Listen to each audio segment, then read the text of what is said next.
പുകമഞ്ഞിൽ മുങ്ങിയിരിക്കുകയാണ് ഡൽഹി. ഇതോടെ അന്തരീക്ഷ മലിനീകരണവും രൂക്ഷമായിരിക്കുകയാണ് എന്നാണ് വിവരം.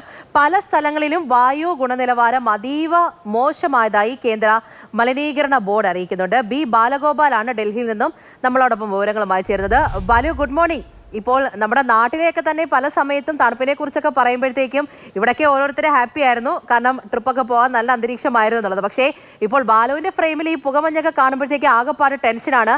വലിയ പ്രശ്നമുണ്ടല്ലേ? വായു മലിനീകരണമൊക്കെ രൂക്ഷമായി നിൽക്കുന്നു. എങ്ങനെയുണ്ട് അവസ്ഥ? പൂജ, ഗുഡ് മോർണിംഗ്.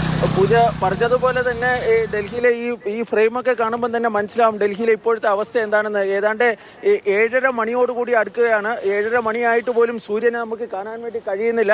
കാഴ്ച പരിധി ആകട്ടെ വളരെ വളരെ കുറവാണ് ഇപ്പോൾ ഡൽഹിയിൽ.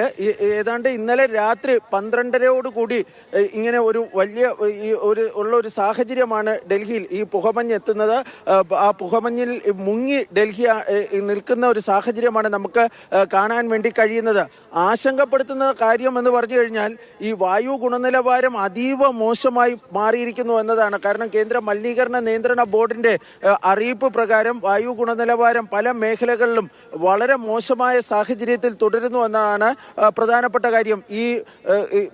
നമുക്ക് ഈ ദൃശ്യങ്ങളിൽ തന്നെ കാണാൻ വേണ്ടി കഴിയും. കാരണം കാഴ്ചപരിധി വളരെ കുറവാണ്. അതുകൊണ്ട് തന്നെ റോഡ്, റെയിൽ, വ്യോമ ഗതാഗതത്തെയൊക്കെ തന്നെ കാര്യമായ തോതിൽ ബാധിച്ചിട്ടുണ്ട്.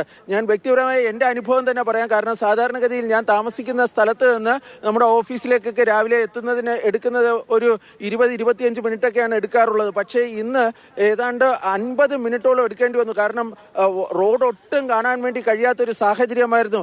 വ്യോമഗതാഗതത്തെയും ഇത് കാര്യമായ തോതിൽ തന്നെ ബാധിച്ചിട്ടുണ്ട്. ഈ പല വിമാന സർവീസുകളും വളരെ വൈകിയാണ് ഇപ്പോൾ ഓപ്പറേറ്റ് ചെയ്യുന്നത്. ഇൻഡിഗോയും അതുപോലെ തന്നെ എയർ ഇന്ത്യയും ഒക്കെ യാത്രക്കാർക്ക് മുന്നറിയിപ്പ് നൽകുകയും ചെയ്തിട്ടുണ്ട്. കാരണം ഈ ഡൽഹിയിലേക്കുള്ള വിമാന സർവീസുകളും ഡൽഹിയിൽ നിന്നുള്ള വിമാന സർവീസുകളും ഒക്കെ വൈകാൻ സാധ്യതയുണ്ട് എന്ന മുന്നറിയിപ്പ് നൽകുകയും ചെയ്തിട്ടുണ്ട്.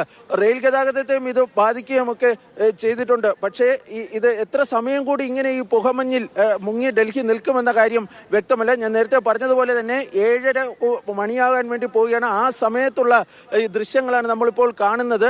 അടുത്ത 1-2 മണിക്കൂർ കൂടി ഇതേ സാഹചര്യം ചിലപ്പോൾ ഒരുപക്ഷെ ഡൽഹിയിൽ തുടരുവാനാണ് സാധ്യത. കാരണം ഇതുവരെയും സൂര്യപ്രകാശമോ അല്ലെങ്കിൽ സൂര്യൻ്റെ ഒരു വിദൂരമായ ദൃശ്യം പോലും നമുക്ക് കാണാൻ വേണ്ടി കഴിയാത്ത തരത്തിൽ ഡൽഹിയിൽ ഇപ്പോൾ ഈ പുകമഞ്ഞിൽ മുങ്ങി നിൽക്കുന്ന കാഴ്ചയാണ് ഇപ്പോൾ കാണാൻ വേണ്ടി കഴിയുന്നത്.